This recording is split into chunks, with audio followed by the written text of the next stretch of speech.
Olá pessoal, vamos aqui começar nossa primeira aula de teste de hipóteses, que é um assunto bastante importante dentro da estatística. Trata-se de teste de hipóteses de uma amostra para média populacional. Bom, apresenta aqui um caso, exemplo, retirado de uma ideia do livro de estatística do Levine. Uma indústria alimentícia abastece caixas de cereais com peso nominal de 368 gramas. Em função da velocidade do processo, da variabilidade inerente ao mesmo, o peso do cereal varia de caixa para caixa. O desvio padrão é igual a 15 gramas. Então, o desvio padrão da população de caixas de cereal durante toda a fabricação é de 15 gramas. Essa variabilidade ela é inevitável, ela pode ser até diminuída com algumas melhorias de processo, mas todo processo tem uma determinada variabilidade, pode estar sob controle ou não. Bom, a estatística serve para nos ajudar a avaliação dessa variabilidade. Se o processo aqui das caixas cereais, se o processo não estiver funcionando de maneira apropriada, o peso médio das caixas pode se desviar de forma demasiada do nominal. Aí podemos ter caixas em excesso, caixas em falta. Periodicamente é retirada uma amostra de tamanho 25, a partir da qual é computado o peso médio. Cada amostra retirada dá origem a um chamado teste de hipóteses. Todo teste de hipóteses que nós vamos trabalhar possui uma hipótese nula, H0, uma hipótese alternativa, H1. A hipótese nula, H0, sempre vai ter a igualdade. É o caso aqui. Hipótese nula, a igualdade, μ, 368 gramas. O que significaria o processo está sob controle e as caixas estão saindo com a quantidade ok de cereal. A hipótese alternativa H1 contém a desigualdade. Nesse caso, a desigualdade está sendo apresentada pelo sinal diferente. Poderíamos ter um sinal de maior, poderíamos ter um sinal de menor. No nosso caso, temos aqui um sinal de diferente.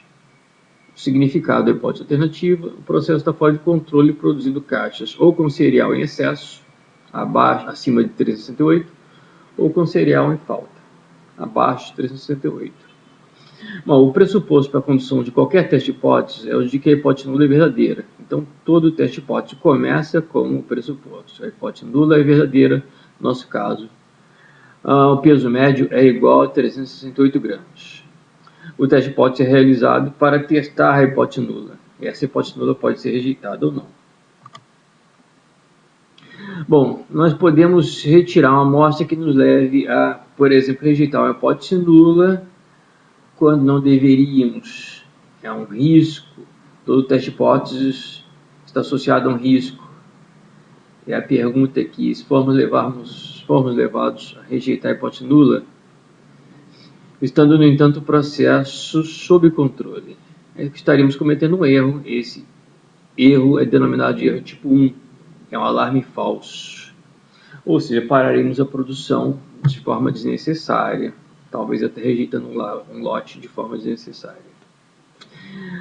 Estaríamos rejeitando caixas cuja variabilidade no peso está sob controle. Quais são os custos decorrentes desse erro? Bom, são os custos de parada de produção, custos associados à necessidade de se buscar uma causa, que nesse caso não existiria.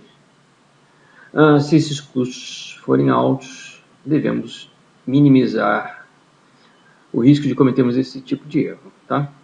Bom, o risco de se cometer o erro tipo 1 costuma ser estabelecido. Esse risco é denominado de probabilidade alfa, ou simplesmente alfa. Existe uma correlação entre o risco alfa e o grau de confiança. Quando nós construímos um intervalo de confiança, por exemplo, um intervalo de 95% de confiança para um parâmetro populacional, nesse caso o parâmetro seria o peso cereal em cada caixa, nós estamos excluindo de nosso intervalo os 5% restantes da população, ou seja, os 2,5% inferiores e os 2,5% superiores. Estaremos trabalhando apenas com 95% em torno da quantidade central, que é a média populacional. Bom, esses 5%, que são o complemento dos 95%, correspondem ao valor de alfa. Então, se estabelecemos um intervalo de confiança de 95%, estamos aceitando correr um risco de 5% de cometer o erro tipo 1. Tá? Aumentar o grau de confiança de 95% para 99% reduz o alfa, reduz o risco alfa, reduz o risco de cometermos o erro tipo 1. Mas traz como desvantagem alongar o intervalo de confiança e reduzir a precisão do resultado. Um intervalo muito longo, muito extenso, não é benéfico para tomadas de decisão. A precisão é importante. Em contrapartida, se formos levados a não rejeitar a hipótese nula quando o processo estivesse, na verdade, fora de controle. Se formos levados a não rejeitar a hipótese nula quando deveríamos rejeitar a hipótese nula. Esse erro é denominado erro tipo 2, é um falso positivo. Nesse caso, estaremos aceitando caixas cuja variabilidade no peso está fora do controle. Os custos decorrentes desse erro produzirmos caixas com excesso de cereal, com falta de cereal. Okay? Se esses custos são altos, também devemos tentar diminuir o risco de cometermos erro tipo 2. A probabilidade de cometer o erro tipo 2 é denominada de beta ou risco beta. Aqui nós temos uma tabelinha tradicional dos livros de estatística com as 4 situações possíveis. A hipótese nula sendo verdadeira, no primeiro quadrante, e não rejeitando a hipótese nula. Essa resposta é ok, ou seja, não estamos rejeitando a hipótese nula quando não deveríamos realmente rejeitá-la. Mas se a hipótese nula for verdadeira e rejeitarmos essa hipótese nula, estaremos cometendo o erro tipo 1, o alarme é falso. Por sua vez, se a hipótese nula for falsa e não a rejeitarmos, estaremos cometendo o erro tipo 2, é o falso positivo. O último quadrante, a hipótese nula é falsa e rejeitamos a hipótese nula, estaremos aqui no segundo ok. Bom, os valores de alfa e beta, probabilidade de alfa, probabilidade de beta e o tamanho da amostra, n, estão todos relacionados. A prática usual na indústria e também na pesquisa é estabelecer previamente os valores de alfa e do tamanho amostral, n, de modo que beta fica determinado, ou seja, o beta sofre as consequências do que estabelecemos para alfa e para n.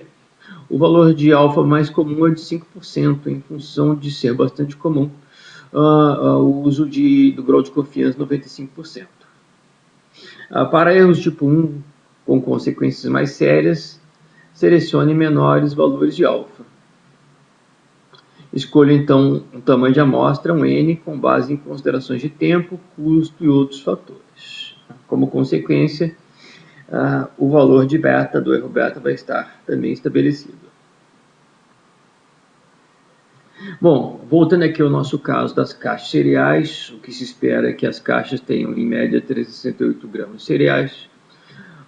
Supondo a hipótese nula verdadeira, essa figura direita pode estar representando a distribuição das médias amostrais, onde as amostras estariam sendo retiradas com 25 caixas em cada amostra. Esta curva ela tem um formato de distribuição normal, com média de 368 gramas, que é a média populacional, e o desvio padrão ou erro padrão é igual a o desvio padrão populacional, que é o sigma dividido por raiz de n, raiz do tamanho da amostra. Ok? Bom, como o desvio padrão populacional é de 15 gramas, no nosso caso aqui estamos trabalhando com uma situação hipotética de conhecermos o desvio padrão populacional. Como o desvio padrão populacional é de 15 gramas, podemos calcular o erro padrão como sendo igual a 3 gramas. Então, o desvio padrão da curva de todas as médias amostrais possíveis de tamanho n, de tamanho 25, e o desvio padrão, o erro padrão é de 3 gramas. Bom, Para realizarmos o teste hipótese, nós convertemos a média amostral em estatística Z. A estatística Z é simplesmente o cálculo da distância entre a média amostral, o x barra, e o μ. Este μ aqui corresponde ao valor da média populacional estabelecido na hipótese nula.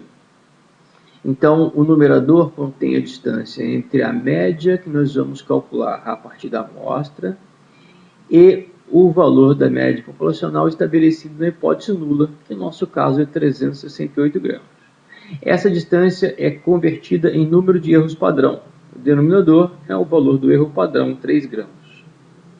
Na figura abaixo, nós podemos ver que a nossa curva de distribuição das possíveis médias amostrais tem uma região central, onde não rejeitamos a hipótese nula. Essa região está associada a 95% de toda a área abaixo da curva Z. E as duas áreas extremas complementam essa área, correspondendo a 2,5% à esquerda e 2,5% à direita. A área esquerda é simbolizada por alfa sobre 2 e a área direita também alfa sobre 2. Lembrando que a curva de distribuição normal padronizada é uma curva simétrica. A região central é uma região de não rejeição da hipótese nula, o que significa que se a estatística Z cair na região central, nós não estaremos rejeitando a hipótese nula. Se a estatística Z ficar afastada à esquerda ou à direita, caindo numa dessas regiões em vermelho, nós rejeitaremos a hipótese nula.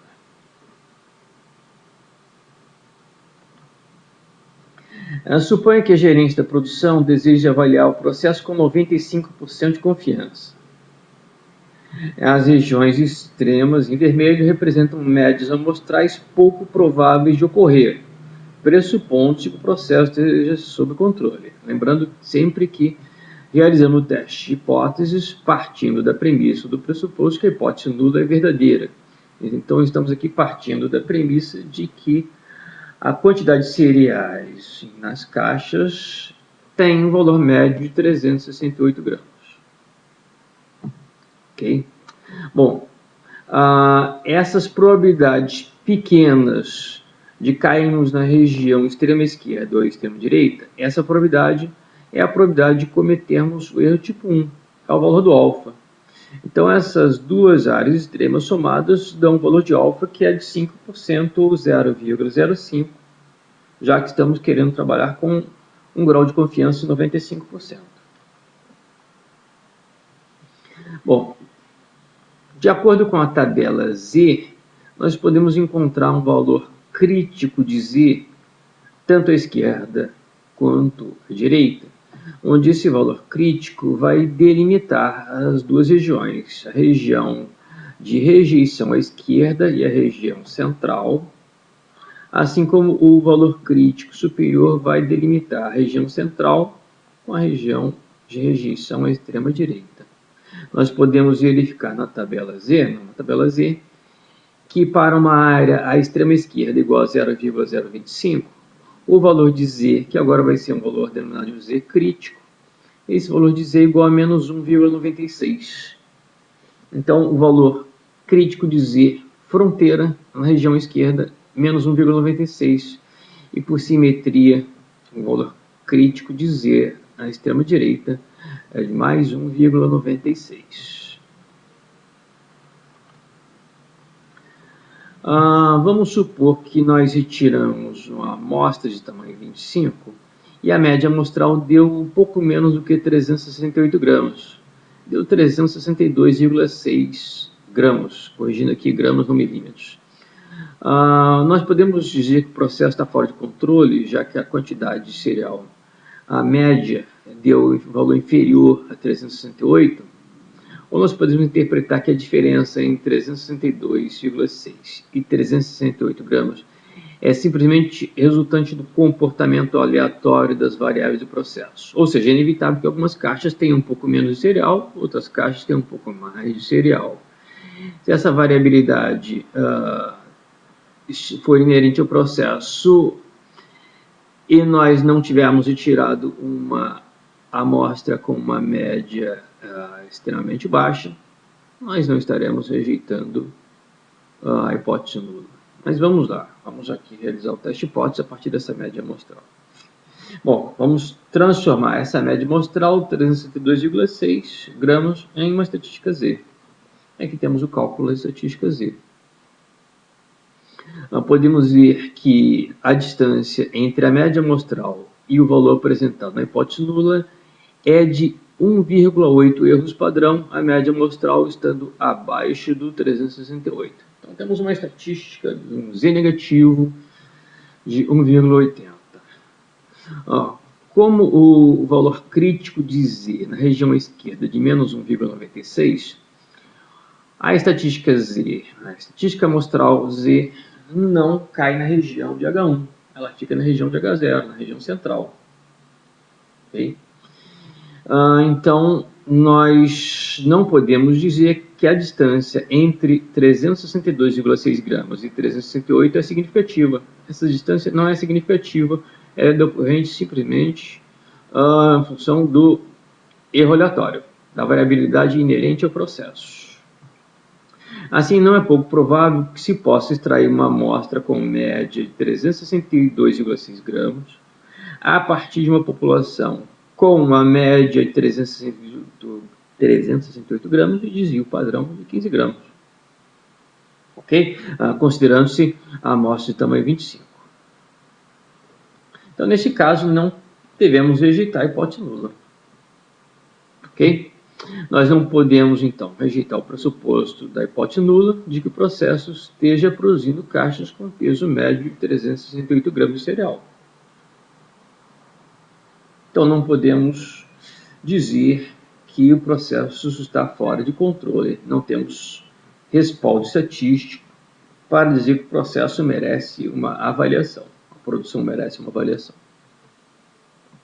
Bom, aqui temos os passos resumidos do teste hipóteses. Primeiro passo, construir as hipóteses nula e hipótese alternativa. Lembrando, a hipótese nula sempre tem a igualdade. A hipótese alternativa tem a desigualdade. Defina previamente a alfa. O alfa bastante comum é o de 0,95. Desculpe, 0,05. Dado o grau de confiança de 0,95. E defina o tamanho da amostra N. Determine o valor crítico Z crítico. Também podemos denominar ou chamar de Z de alfa. Esse valor crítico é lido na tabela Z. Colete os dados da amostra, calcule a média amostral, calcule a estatística Z a partir da média amostral. Se o valor de Z, não o valor de Z crítico, o item C tem um errinho. Se o valor de Z cair na região de H1, rejeite a hipótese nula. Caso contrário, não rejeite a hipótese nula. Bom, há um comentário importante que os pacotes de estatística têm dado bastante ênfase a uma análise utilizando-se uma medida chamada de p-value, ou valor P. O que é esse p-value? O que é esse valor P? Continuando no caso das embalagens cereais, onde nós encontramos uma amostra com uma média de 362,6 gramas e que está 1,8 erros padrão abaixo do valor afirmado como média populacional. Bom, agora representando abaixo da curva das médias amostrais, a localização dessa estatística Z, menos 1,80. O valor P é a área extrema delimitada pela estatística Z. E nesse caso, o Z é negativo, a área está à extrema esquerda. Então, o valor P é a área extrema à esquerda do Z de menos 1,80. Ok? Pressupõe sempre que a hipótese nula seja verdadeira. O valor P é a probabilidade de se obter uma estatística Z tão extrema ou mais extrema do que a resultante da amostra. Se o valor P é pequeno, o pressuposto deve ser falso. Ou seja, se estamos pressupondo que a população tem uma média de 368, extraímos uma amostra que nos levou a uma estatística Z de menos 1,80. A questão é, se alcançar essa estatística de menos 1,80 é tão pouco provável é porque a média amostral está muito distante do valor referenciado na hipótese nula. Ok?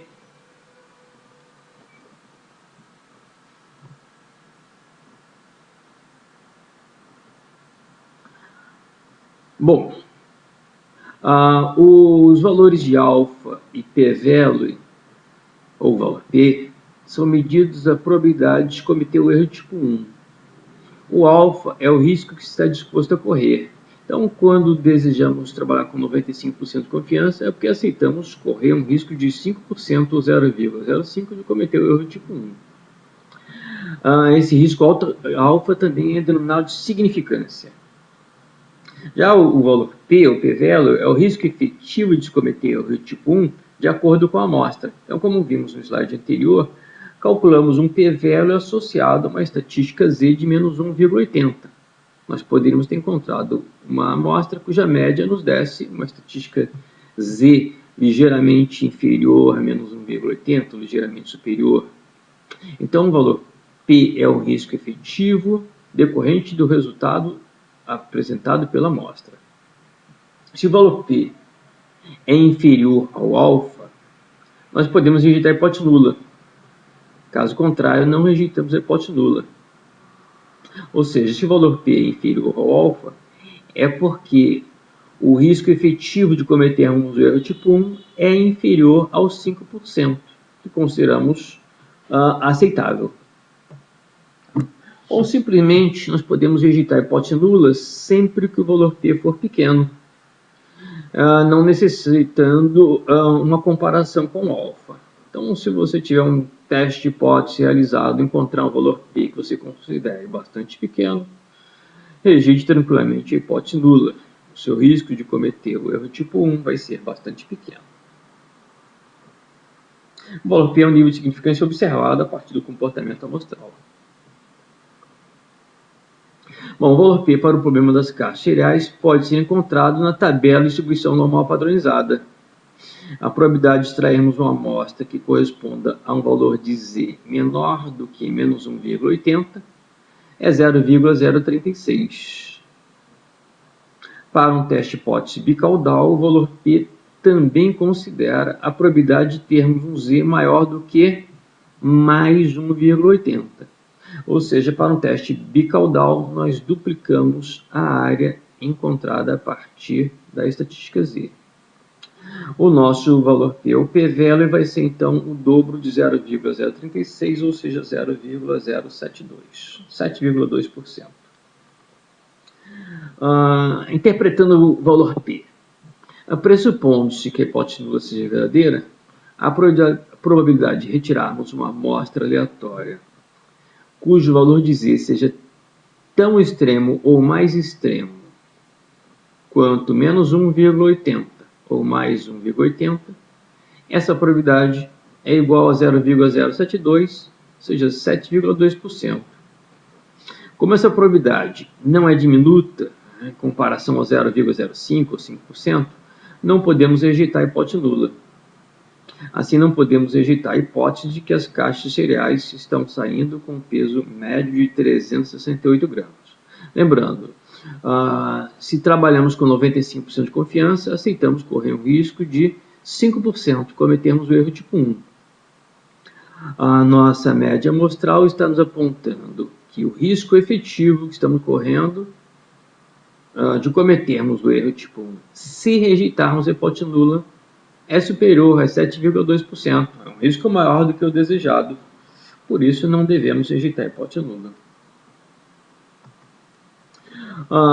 Para realizar um teste de hipóteses com o valor P, os passos são bastante similares aos anteriores. Nós construímos a hipótese nula e a hipótese alternativa, definimos previamente o alfa, o tamanho da amostra, coletamos os dados da amostra e calculamos a média amostral, transformamos essa média amostral em estatística Z. A partir da estatística Z, encontramos o valor P usando a tabela de distribuição normal padronizada. Se o valor P for menor do que o alfa, ou simplesmente o valor P for diminuto, rejeitamos a hipótese nula. Caso contrário, não rejeitamos. Bom, nós podemos então realizar o teste de hipóteses confrontando a estatística Z com Z crítico ou confrontando o valor P com o valor de alfa. Mas nós também podemos realizar o teste de hipóteses avaliando um intervalo de confiança que pode ser construído a partir da média amostral. A pergunta que eu apresento: e se construíssemos um intervalo de confiança para a média populacional a partir da média amostral, que no nosso caso foi 362,6 gramas? Bom, para 95% de confiança, um grau de confiança, um intervalo de confiança bastante comum, os limites do intervalo ficam a mais ou menos 1,96 erros padrão da média amostral. Lembrando que sempre que trabalhamos com a distribuição normal ou distribuição normal padronizada, o intervalo 95% de confiança é delimitado por o valor de menos 1,96 erros padrão à esquerda e mais 1,96 erros padrão à direita. E aí nós estamos construindo agora um intervalo de confiança em torno da média, que é igual a 362,6 gramas, média amostral, mais ou menos um erro de estimação. Esse erro de estimação corresponde a 1,96 erros padrão vezes o valor do erro padrão, que calculamos nos slides anteriores, o valor do erro padrão, 3 gramas. Então, o nosso intervalo de confiança para a média populacional é de 362,6 gramas, mais ou menos 5,9 gramas. E assim, esse intervalo vai de 356,7 gramas a 373,9 gramas. Como o valor pressuposto em hipótese nula, 368 gramas, não fica fora desse intervalo de confiança, nós não podemos rejeitar a hipótese nula. Nós rejeitaríamos a hipótese nula, por exemplo, se o intervalo de confiança não incluísse o valor apresentado na hipótese nula. Então, também pela análise do intervalo de confiança construído a partir da média amostral, nós não rejeitamos a hipótese nula. Podemos realizar o teste de hipótese de qualquer uma dessas três formas. As formas mais comuns nos softwares estatísticos são a análise da estatística Z em comparação ao Z crítico e na comparação do p-value com alfa. Bom, eu apresento aqui uma possibilidade bastante comum nos testes de hipóteses, que é a realização de um teste de hipóteses unicaudal. Vamos lá. Uma indústria de refrigerantes compra um lote de garrafas de uma companhia fabricante de recipiente de vidro. De acordo com o contrato, a resistência à explosão das garrafas deve ser superior a 200 psi. É desejado um grau de confiança de 95% na avaliação do lote. Ou seja, se aprovarmos o lote ou não aprovarmos o lote, estaremos querendo que o laudo saia com um grau de confiança de 95%. Aí vamos supor que o desvio padrão populacional seja conhecido, 5 psi. Uma amostra aleatória de 10 garrafas é testada com uma resistência média igual a 202 psi. A questão é 202. É significativamente superior a 200 ou não? Para isso que serve o nosso teste de hipóteses. O lote atende à exigência resistência superior a 200 psi? A análise desse lote nos leva a mais um teste de hipóteses, sendo que agora é um teste unicaudal. Hipótese nula contém igualdade sempre. A igualdade μ, resistência média, 200 psi. O lote atenderia de acordo com a hipótese nula. O lote atenderia as especificações ao contrato. A hipótese alternativa agora tem o sinal maior, μ maior do que 200 psi. Não é mais μ diferente de 200 psi. O lote não atenderia às especificações. Vamos corrigir aqui, não? O lote vai atender as especificações se a hipótese alternativa for a aprovada. Então, invertam as duas frases. Hipótese nula, o lote não atende às especificações, porque temos que ter uma resistência superior a 200 psi. Hipótese alternativa, se o μ for maior do que 200 psi, o lote atenderá às especificações. Então, corrijam, por favor, essas duas frases. Bom, aqui eu represento numa curva de distribuição normal padronizada, associada às infinitas médias amostrais que podem ser retiradas, com a amostra tamanho de 10, uma região à extrema direita que passa a ser agora a região de rejeição da hipótese nula. Não temos mais uma região de rejeição de hipótese nula à esquerda, nós temos apenas um teste unicaudal à direita. Isso significa que se a nossa estatística Z cair na região da extrema direita, rejeitamos a hipótese nula. Se cair na região central ou à extrema esquerda, nós não rejeitaremos a hipótese nula. Tá? Somente um valor crítico existe aqui e vai estar associado à hipótese nula, μ maior do que 200. Bom, como só existe uma região crítica, essa região crítica à direita está integralmente associada ao alfa de 0,05. Então, toda a região à esquerda do valor crítico corresponde a uma área de 0,95. A partir dessa área de 0,95, nós podemos encontrar o valor de Z crítico, que aqui também é simbolizado de Z de alfa. Nós podemos localizar este valor de Z de alfa na tabela de distribuição normal padronizada. É um valor de Z bastante comum, é o valor de 1,645. Então, se a nossa estatística Z tiver um valor inferior a 1,645, nós não rejeitaremos a hipótese nula. Se a estatística Z, a partir da amostra, ultrapassar 1,645, rejeitaremos a hipótese nula. Bom, aqui calculando o valor da estatística Z a partir da média amostral, encontramos uma estatística de 1,26, que não ultrapassa o valor crítico, que é 1,645. Como a estatística Z não ultrapassa o Z de alfa, nós ficamos na região de H0, não caímos na região de H1. Assim, não rejeitamos a hipótese nula, não rejeitamos a premissa de que μ é igual a 200 π. Então, o lote não atende às exigências. O lote não atende ao desejado, que é uma resistência superior a 200 π. Ok? Analisando pelo valor P, ou P-value, nós temos nesse desenho a localização da estatística Z, 1,26. O P-value, o valor P, é a área à extrema da estatística Z, é a região com fundo amarelo. O valor P é a área extrema localizada a partir de Z e também é facilmente encontrável na tabela Z. O valor P corresponde a 0,104 ou 10,4%. Essa é a probabilidade de cometermos o erro tipo 1 se rejeitarmos a hipótese nula. Bom, de acordo com o valor P, se rejeitarmos a hipótese nula, o risco de cometermos o erro tipo 1 seria igual a 0,104 ou 10,4%. Este risco é superior ao risco pretendido alfa, de 0,05.